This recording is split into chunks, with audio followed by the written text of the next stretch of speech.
What's good, everybody? It's your boy TBT, the Brainless Trader, back with another one. You know what I'm saying? This is going to be kind of a transparency post. I talked to y'all earlier, probably about 2 months ago. I revealed to y'all that I was actually doing the FTMO 100K challenge. I had been in the challenge for a couple months at that point, and here to report that I actually passed the FTMO challenge. But as you saw in the title, I did not pass. I didn't fail, but I did not pass. You can say it either way. I failed it. I didn't get what I wanted out of the verification. You feel me? So I passed the challenge, didn't pass the verification, and I'm gonna go through some of the things that I learned along the way. So hopefully some of these things can help y'all, and that's kind of the purpose. I feel like a lot of traders don't really kind of go through this journey, posting about the things that they maybe did wrong.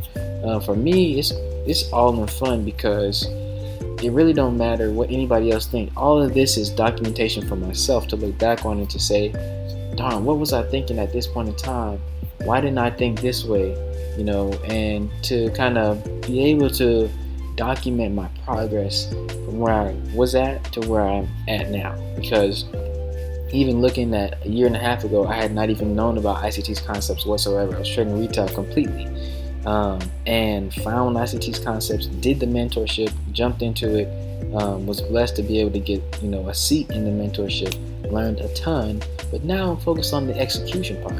It's one thing to know what you're supposed to do, but then it's a whole other thing to be able to actually execute it day after day after day and to have a structure that works for you, right? So I'm going to go through the 5 things that I learned that I feel like can help y'all, that really I feel like helped me solidify myself and will prepare me for the next challenge. Right, so number 1, I didn't follow my entry rules consistently. Now, this is one I feel like affects a lot of us as traders. We have rules that we set out to follow in the beginning of the day, but in all reality, when it gets down to it and we start executing in the market, we are enticed to do otherwise. We chase trades. We get the FOMO. We get the emotions going, trying to make money instead of trying to execute, right? So that was one thing that really hampered me. And even in the beginning of this challenge, I didn't even have a set of rules like to follow. I didn't have a 3-step, 4-step. I didn't have nothing. But over time, I developed it with the help of ICT's public mentorship, kind of pointing out the fair value gap in the order block, but then mixing that with some of the private mentorship stuff that I already knew, and also some of the public stuff he had previously posted, but didn't package it like he did the public mentorship like he has with the 40 videos, right? So I'll go through that real quick. My entry rules were, number 1, running liquidity against the higher time frame bias. Number 2, the formation of a breaker and price trading past that breaker, then retesting that breaker, right? So for instance, if we're bearish, we get a run on liquidity, right? A bullish run on liquidity. Then we get the formation of a breaker, so price is now trading back with the direction of the overall higher time frame bias, right? If we're bearish, it's going to begin trading bearish, trades past that breaker, trades back into the breaker, doesn't trade back up above it, it stays below or without passing the full breaker. And then after that, we step 3, looking for downstream order blocks and fair value gaps. Order block and the fair value gap kind of close to it, within a good enough range that we can then see if price is going to respect that area, and that's our entry, right? So I didn't even have this in the beginning of the challenge. For what reason, I don't really know. I think I was just kind of going off of all the things that I had learned in the mentorship, going off of the market maker sell model, market maker buy model. But like, how do you actually see that in the market actively? What is your way of easily explaining to someone else, this is what I look for every single day? Now, these 4 steps, this is what I look for every single day. And when I find them and I execute them properly, they typically are very accurate. Now, I'm not going to say how accurate, I really don't know, because my overall accuracy is not very good right now. But when I follow my rules, I usually win, right? Which should suggest to you that the fact that I didn't get the verification means that I wasn't following my rules. And that was something I found throughout the process, right? And we'll kind of go through how many retries I took and all that as we go through this. But another thing was that, like, the reason why it was so important for me to follow my rules is because it's one thing when the market is fluid and it's one-sided. It's easy to kind of get away from following your rules, but then still be able to get away with that. Like, I can still be profitable even though I'm maybe not following my rules to a T, but I'm following some of them, and I'm still profitable when the market is flowing and it's one-sided. Like when we were majorly bearish, as long as I'm taking sales, I'm pretty good. Like, I'm not gonna miss too many times because we're in a sell market. We're in a downtrending market.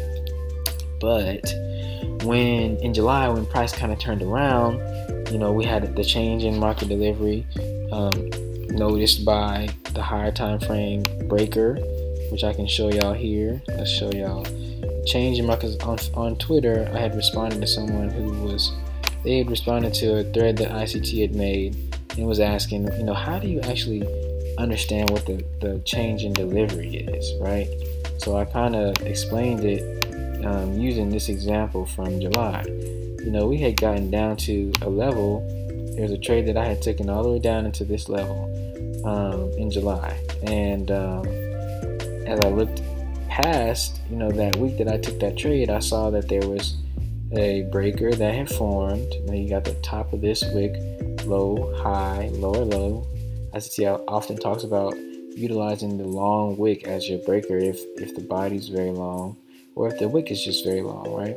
And you see price respecting it, and then you have a fair value gap right here. So these two levels were respected. You see price wicked past it, but didn't totally finish past it. We're looking at the 4-hour right now, right? So that is a change in market delivery. You see how price responds, never coming back below to this area. Now we're here, right? Still bullish, right? So it's like after price had been majorly bearish for the majority of the last 6 months, you could say, this change in delivery, and then this week here, this chop really got me where I was not able to see clearly. The market was moving really early in the morning where I wasn't up to catch the moves. Then you're getting frustrated, you're missing the moves, you're trying to get in the New York session and the move's just not there, right? So the moral of the story is I wasn't able to get away with not following my rules as I was before. Now, number two,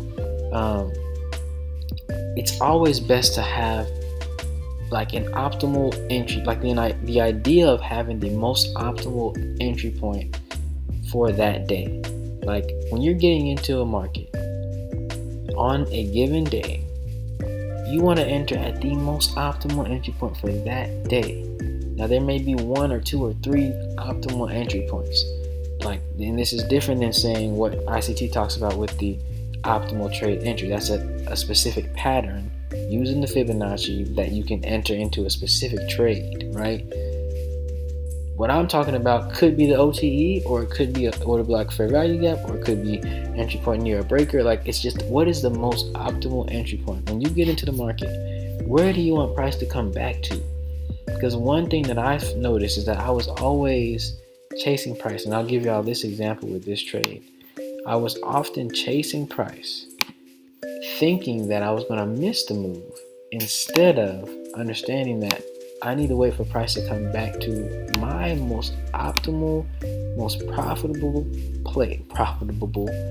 place for entry, right? And if it comes back, then I can get into trades. Whereas if it doesn't, then I just know that trade is not for me. And that was something I really wasn't okay with, was missing the trade. I was like, I need to pass a challenge. I don't want to miss a trade. But then if I've already missed a trade, ain't no reason in me trying to get in and force a trade, right? And so, for example, here, there was a lot of times during this, overall I took one challenge, paid for one challenge. But being profitable with FTMO, as long as you're profitable, they give you another challenge. So I was profitable 1 month, 2 months, 3 months, 4 months, and on the 4th month I passed the challenge, right? Then the verification, you get 2 months to pass, right? So we're talking about over the 4-month time frame that I was taking these challenges before I passed. There were every single challenge, there was 1 or 2 trades, 1 or 2 days where I would just spiral. I couldn't find my footing in the market. And that would upset me to the point where I would be taking too many trades at too high a lot size and end up losing $2,000 to $3,000 every time.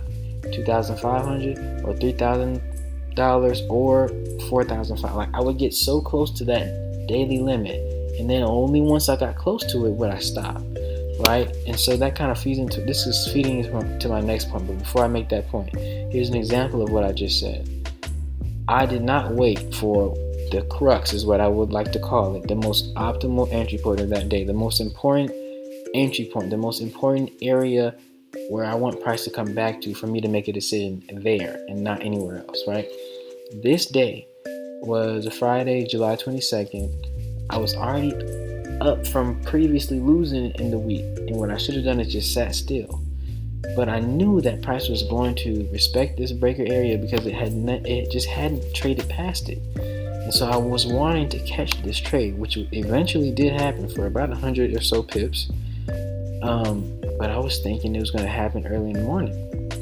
So I'm over here at 4 a.m.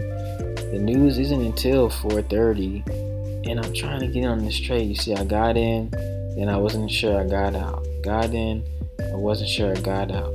Then I got in the opposite way, then I wasn't sure about that, got out. I was spiraling. Too many trades, not at the crux, not at the most optimal entry point, right? This is the most optimal entry point. Order block, lowest down close candle, right? Order block, fair value gap. Let price come somewhere in this range. As long as it doesn't pass the order block completely, I'm good. What did it do? It came down here past the fair value gap, but it did not fully pass the order block, right? It traded probably about to the midpoint of the order block. Then it gave me trade away and what? An order block, fair value gap. Respected it. It never went lower. Had I been able to just be patient and wait for that, I wouldn't be even talking to y'all about me failing the verification. I would be talking to y'all about this trade and how it went so well and how I waited, right? So that was a theme within my trading that, looking back on it, I wish I would have caught it and just been like, all right, let's be patient and wait. But a lot of times when you're learning, the lessons that you're learning, you just gotta learn before they really solidify in your head, because I bet y'all won't do that no more. I pray to God I don't do that no more.